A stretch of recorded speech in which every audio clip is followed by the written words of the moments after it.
क्या आप सोच सकते हैं कि कोई इंसान भारत की ऐतिहासिक इमारतों को भी बेच सकता है? सुनने में यह असंभव लगता है, लेकिन एक समय ऐसा हुआ जब एक आदमी ने लोगों को यह विश्वास दिला दिया कि वह रेड फोर्ट जैसी ऐतिहासिक जगह का सौदा करवा सकता है। इतना ही नहीं, कहा जाता है कि उसने दुनिया की सबसे मशहूर इमारतों में से एक ताजमहल को भी बेचने का झांसा दे दिया था। क्या क्या बात कर रहे हैं? यह कोई फिल्म की कहानी नहीं, बल्कि उस शख्स की असली कहानी है जिसे भारत का सबसे चालाक ठग कहा जाता है। उसका नाम था नटवर लाल। यह कहानी किसी फिल्म की तरह लग सकती है, लेकिन सच यह है कि भारत के इतिहास में ऐसा व्यक्ति वास्तव में हुआ था। उसका असली नाम था मिथिलेश कुमार श्रीवास्तव और उसका जन्म बिहार के एक सिवान जिले के एक छोटे से गाँव में हुआ। गाँव का वातावरण साधारण था, लेकिन बचपन से ही उसमें एक अलग तरह की चतुराई दिखाई देती थी। वह पढ़ाई में अच्छा था और खासतौर पर कागजी कामों और लिखावटों को समझने में उसकी बहुत दिलचस्पी थी। स्कूल के दिनों में ही उसके शिक्षक नोटिस करने लगे थे कि उसकी लिखावट बहुत साफ और सुंदर है। धीरे धीरे उसने एक और अजीब हुनर सीख लिया। वह किसी भी व्यक्ति की लिखावट और हस्ताक्षर की नकल कर सकता था। शुरुआत में यह सिर्फ एक खेल की तरह लग रहा था। वह अपने दोस्तों के साइन की नकल करता और उन्हें दिखाकर हंसता था, लेकिन उसे शायद खुद भी अंदाजा नहीं था कि यही हुनर एक दिन उसे भारत का सबसे मशहूर ठग बना देगा। समय के साथ साथ वह बड़ा हुआ और पढ़ाई के लिए वह शहरों में जाने लगा।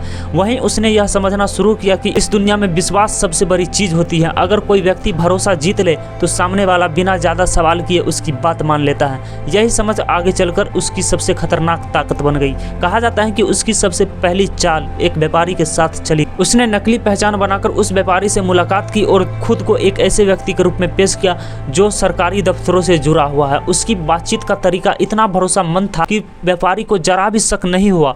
धीरे धीरे उसने उस व्यापारी को एक ऐसे सौदे के बारे में विश्वास दिलाया जिसमें बहुत बड़ा फायदा होने वाला था। कागज तैयार किए गए, दस्तावेज दिखाए और सब कुछ इतना असली लग रहा था कि व्यापारी ने बिना ज्यादा जांच किए उस पर भरोसा कर लिया। जब तक उसे सच्चाई का एहसास हुआ तब तक वह आदमी पैसे लेकर गायब हो चुका था। खत्म, bye bye, tata, good bye, गया। यहीं से शुरू हुआ वह सिलसिला जिसने आने वाले कई सालों तक पुलिस और लोगों को हैरान कर दिया। नटवर लाल की सबसे बड़ी ताकत उसका अभिनय था। वह सिर्फ नकली कागज ही नहीं बनाता था, बल्कि अपने किरदार को पूरी तरह जीता था। अगर उसे किसी व्यापारी से मिलना होता तो वह उसी तरह के कपड़े पहनता, उसी तरह की भाषा बोलता और उसी तरह का व्यवहार करता। सामने वाले व्यक्ति को यह बिल्कुल भी महसूस नहीं होता कि वह किसी ठग से बात कर रहा है। धीरे धीरे उसने अपने काम का तरीका और भी ज्यादा पेशेवर बना लिया। वह किसी शहर में अचानक नहीं जाता। सबसे पहले उस शहर के बारे में जानकारी जुटाता, वहाँ के व्यापारियों और अमीर लोगों के बारे में पता करता, फिर धीरे धीरे उनके बीच अपनी पहचान बनाता। कई बार वह हफ्तों तक सिर्फ लोगों से मिलने जुलने और भरोसे जीतने में लगा रहता था। जब उसे लगता कि अब सामने वाला पूरी तरह भरोसा करने लगा है, तभी वह अपनी असली चाल चलता था। उसकी योजनाएं इतनी सोच समझकर बनाई जाती थी कि कई बार लोग महीनों तक यह समझ ही नहीं पाते थे कि उनके साथ ठगी हो चुकी है। और जब सच्चाई सामने आती तब तक नटवर लाल किसी दूसरे शहर में एक नई पहचान के साथ अपना नया खेल शुरू कर चुका होता था। धीरे धीरे उसका नाम पुलिस की फाइलों में आने लगा। अलग अलग राज्यों में उसके खिलाफ शिकायतें दर्ज होने लगी।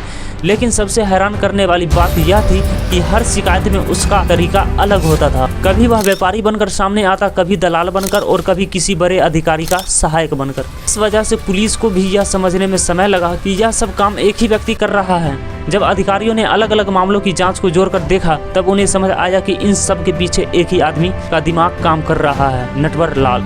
लेकिन तब तक बहुत देर हो चुकी थी, क्योंकि उस समय तक वह देश के कई शहरों में अपनी पहचान बना चुका था और उसकी ठगी की जाल बहुत बड़ा हो चुका था। रात बीत चुकी थी, लेकिन देश के कई शहरों की पुलिस फाइलों में एक नाम लगातार मोटा होता जा रहा था। वह नाम था नटवर लाल। अब तक उसके खिलाफ अलग अलग जगहों से शिकायतें आ चुकी थी और हर शिकायतों में एक ही बात समान थी।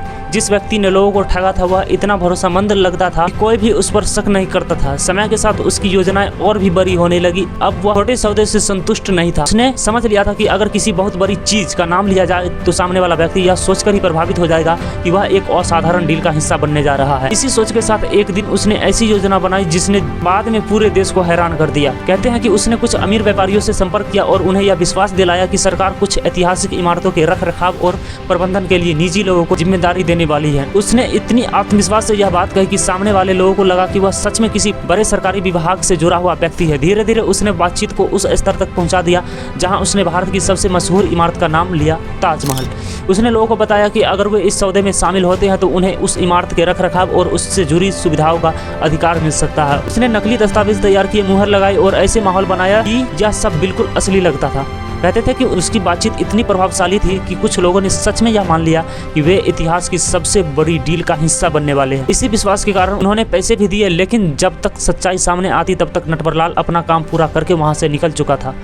इतना ही नहीं, बाद में ऐसी कहानी भी सामने आई कि उसने इसी तरह की चाल का इस्तेमाल करते हुए लाल किला से जुड़ी डील का भी झांसा दिया, लोगों को विश्वास दिलाया कि वह एक ऐसे सौदे में मध्यस्थ की भूमिका निभा रहा है जिसमें ऐतिहासिक इमारतों से जुड़े बड़े अधिकारी दिए जाने वाले हैं। यह सुनने में अविश्वसनीय लगता है, लेकिन उसकी सबसे बड़ी ताकत यह थी कि वह सामने वाले व्यक्ति को यह महसूस करवा देता था कि सब कुछ पूरी तरह वैध और असली है। उसकी भाषा, उसका आत्मविश्वास और उसके दस्तावेज, सब कुछ इतना विश्वसनीय होता था कि लोग सोच भी नहीं पाते थे कि उनके सामने बैठा व्यक्ति हक है।